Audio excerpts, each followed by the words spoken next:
Hey y'all, it's Jen and welcome to my channel, Ifra's Inklings. Today's video is going to be the plan with me for my 2021 reading journal setup.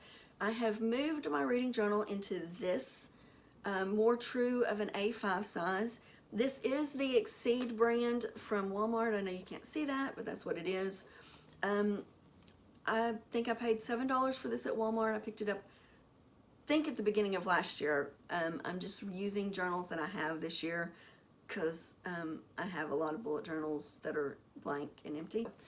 Now, before we get started into this plan with me, be sure and hit that subscribe button. If you're not already subscribed, I will have some more bullet journals videos coming out throughout the year, and you don't want to miss them if you're interested in bullet journaling. Also, if you think you're already subscribed to me, double check that down below just to make sure YouTube hasn't unsubscribed you. Now, let's get into the intro.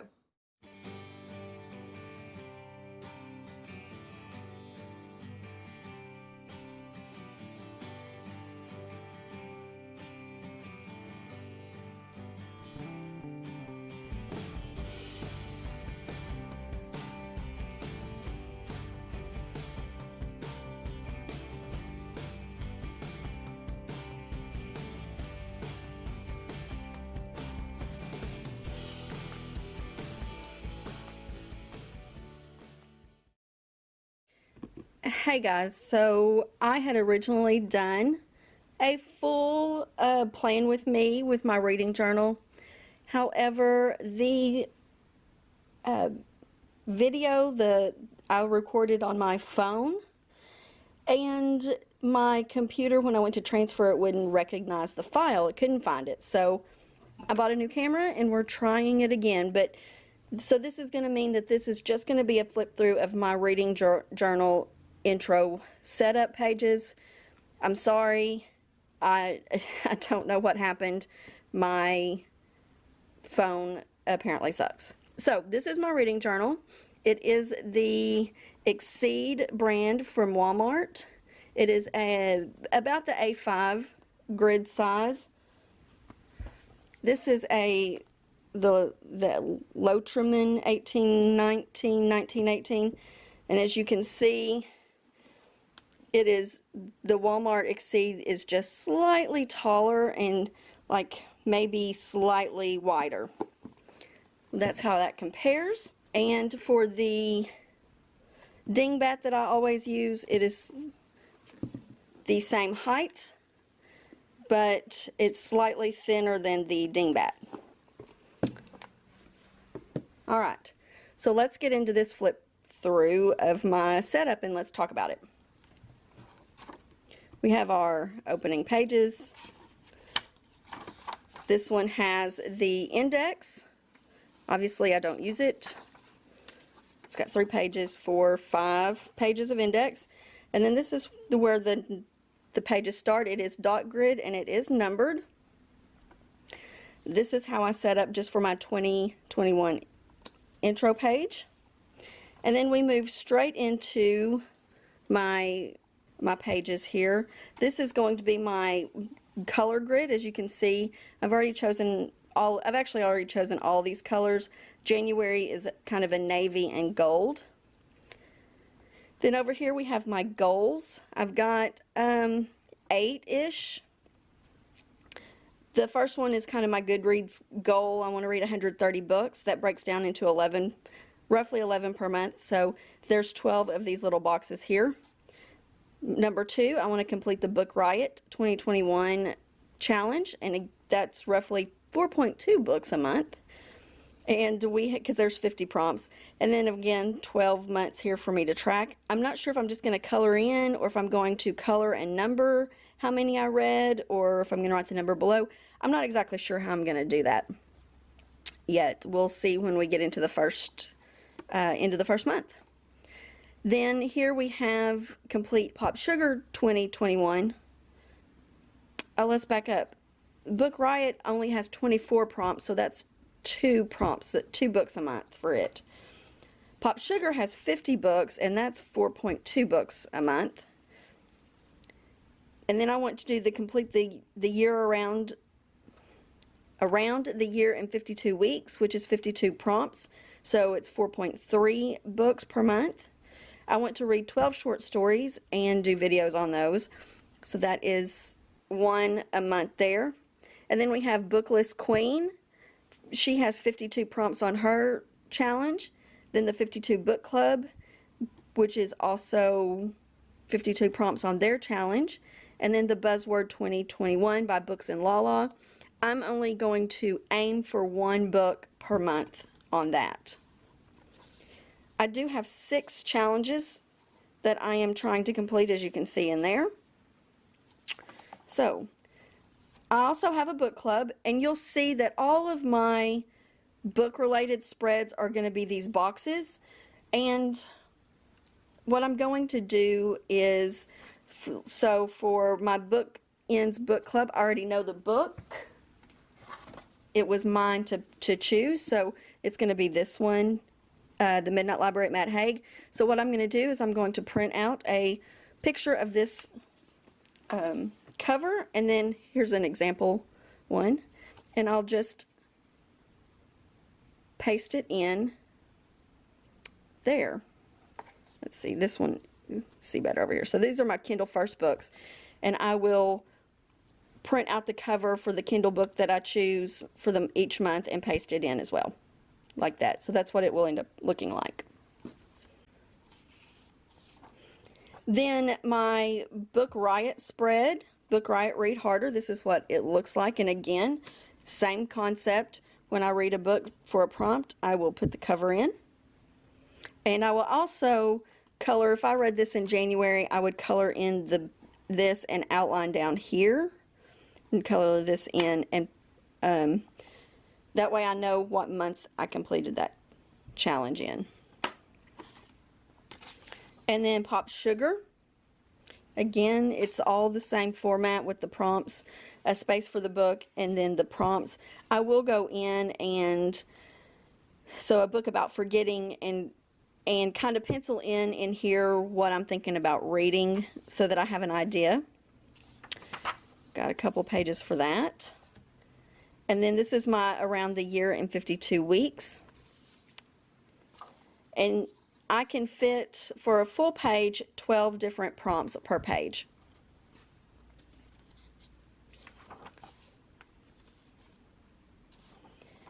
Booklist Queen with all of her prompts. The 52 Book Club prompts.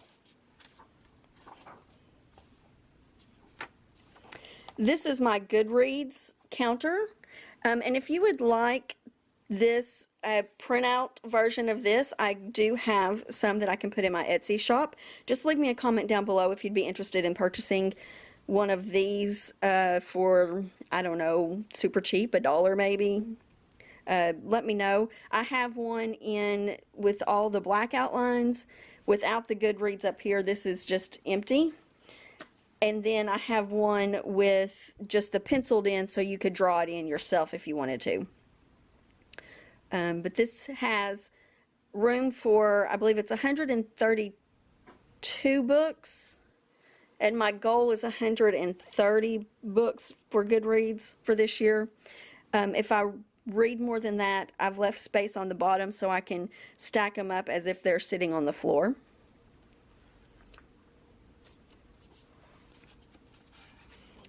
And then, because Buzzwordathon was announced after I had already chosen all of my spreads and had already drawn in my Goodreads layout, I have it here. So I've got one for each month and what the prompt is for that. I do want to point out on like Goodreads here, my writing it's not even in any way, shape, or form. It is what it is. I'm just leaving that. And on Pop Sugar, back here, I had completed this spread and then realized I'd actually spelled sugar wrong. I had spelled it with an E instead of an A, and so you can see I had to kind of white it out and fix it.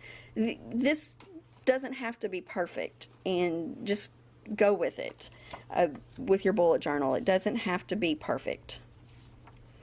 So back to these spreads. My monthly overview spread, what this is going to be is in each circle will be the month of the year. The octagon shape will be the number of books that I read. And then in the box, I'm going to write what book of the month was my favorite for that month. So then I'll have a spread of my top 12 books of the year, at least per month. And then here are my reading stats. I've got 3 pages of these. So I'm going to track by genre, so either fiction or nonfiction, and then I'm going to divide this up into the amount that it qualifies for, or to give it a visual representation of how many nonfiction books versus fiction books that I've read.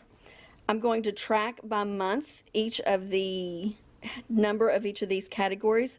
For fiction, I am going to track contemporary non-romance, romance, historical fiction, paranormal, mystery thrillers, literary fiction, speculative or magical realism or fabulism. That's all going to fall into that category. And then fantasy, and then sci-fi dystopian I combined, because dystopian actually falls under the sci-fi heading, and I don't read a lot of dystopian anymore for it to be its own category.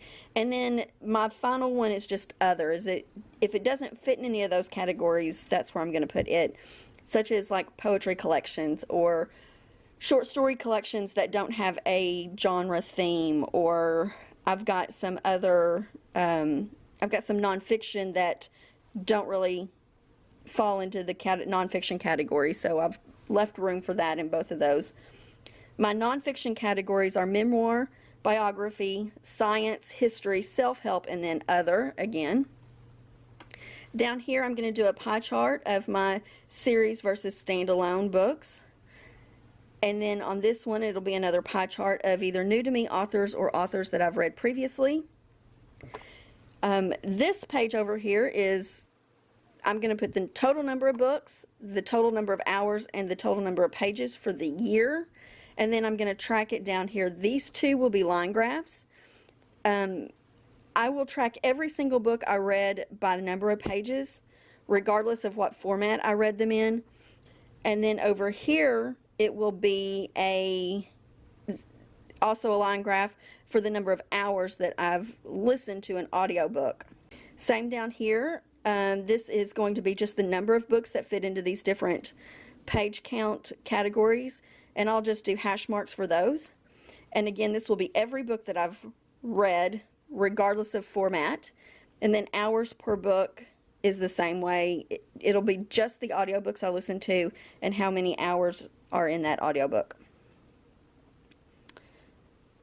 Down here, I will also do the minimum, average, and maximum of each of these categories. And then on this final page over here, it's how did I source them? This is, my sourcing categories are ARC, bought in 2021, borrowed on Scribd, already own it, previously to January 1 of 2021. My bottom one is borrowed, so either borrowed from the library or borrowed from a friend, or, you know, borrowed in some form.